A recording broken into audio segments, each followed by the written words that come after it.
Halo semuanya, selamat datang di channel Akamatsu TV. Kali ini, aku akan membawakan sebuah kisah horor yang akan membuat bulu kuduk kalian merinding. Sebuah tragedi mengerikan terjadi di sebuah pabrik gula tua di Jawa Timur, sebuah tempat yang kini ditinggalkan, tetapi masih menyimpan misteri dan kengerian yang tak terbayangkan. Apakah kalian siap untuk mendengar kisah ini sampai akhir? Jangan lupa untuk like video ini, subscribe agar tidak ketinggalan cerita seram lainnya, dan share ke teman-teman kalian yang berani. Sekarang, mari kita mulai. Aku belum pernah menceritakan ini sebelumnya.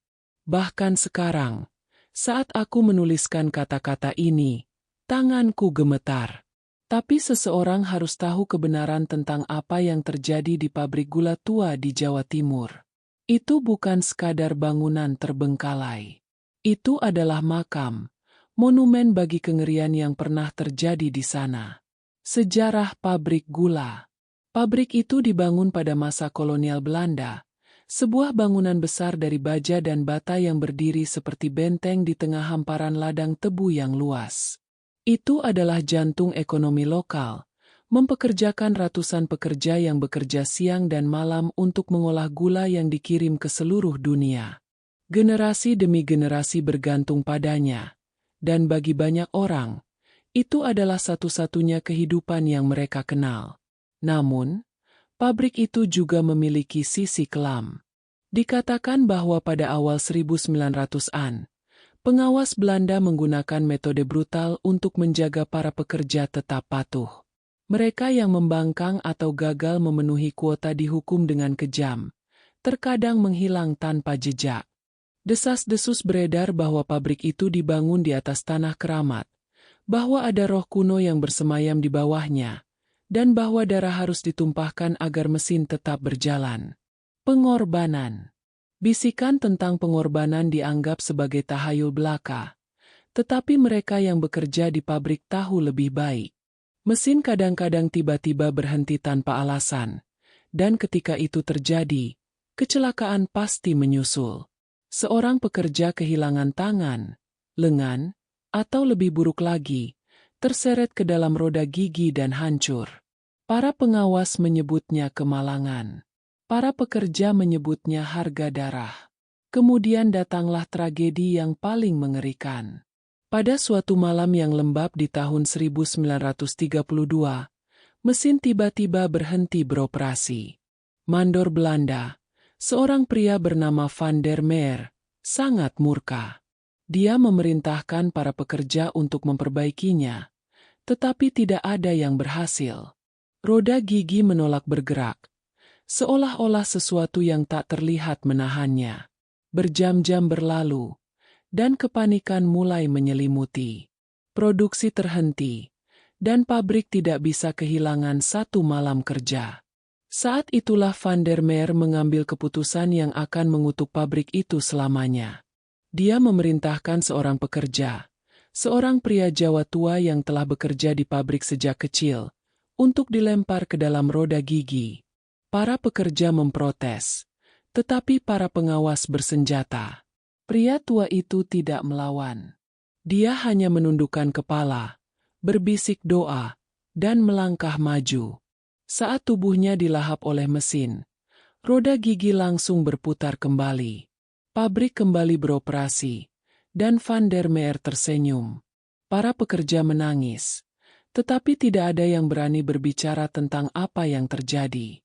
Dan begitu siklus itu dimulai. Setiap kali mesin berhenti, seorang pekerja dipilih. Selama bertahun-tahun, puluhan, mungkin ratusan, dikorbankan demi menjaga gula tetap mengalir. Kutukan terbangun. Pabrik terus beroperasi selama bertahun-tahun, melewati perang, kemerdekaan, dan modernisasi. Namun, arwah mereka yang telah dikorbankan tidak beristirahat. Pada tahun 1987, kebakaran terjadi di bagian penyulingan pabrik.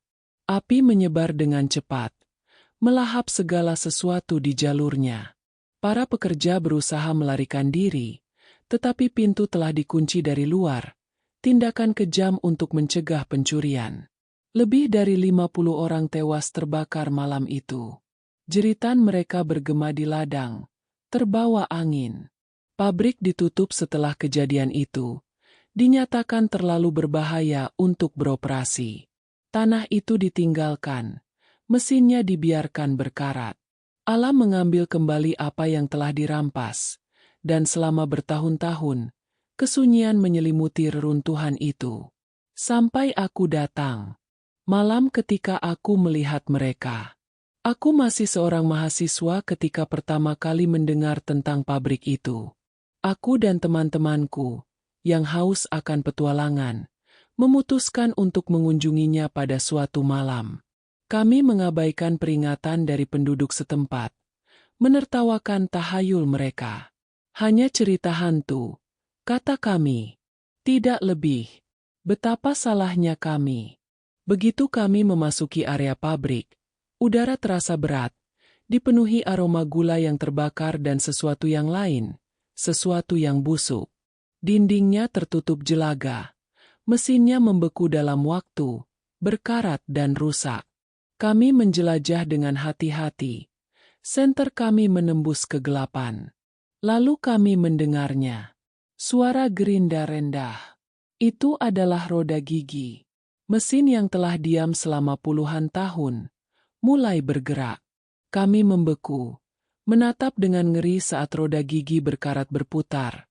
Ban berjalan bergetar hidup. Bisikan naik dari bayangan. Paduan suara-suara yang tumpang tindih, berbicara dalam bahasa Jawa, Belanda, dan sesuatu yang lebih tua, sesuatu yang bukan manusia. Aku berbalik untuk lari, tetapi kakiku tidak bisa bergerak. Sosok bayangan muncul dari kegelapan. Seorang pria tua dengan mata kosong dan kulit hangus. Mulutnya terbuka, tetapi tidak ada kata-kata yang keluar. Hanya jeritan, teriakan panjang yang mengisi telingaku dan menghancurkan kewarasanku. Lalu aku melihat mereka. Para pekerja, tubuh mereka hancur dan patah. Merangkak ke arah kami, tangan mereka terulur, mulut mereka bergerak tanpa suara. Teman-temanku berteriak. Salah satu dari mereka lari, tetapi dia tidak berhasil mencapai pintu keluar. Pintu baja berat itu tertutup dengan sendirinya, mengurung kami di dalam. Sebuah tangan mencengkeram lenganku. Itu dingin, basah, dan tertutup sesuatu yang lengket. Aku menoleh dan berhadapan langsung dengan Van der Meer.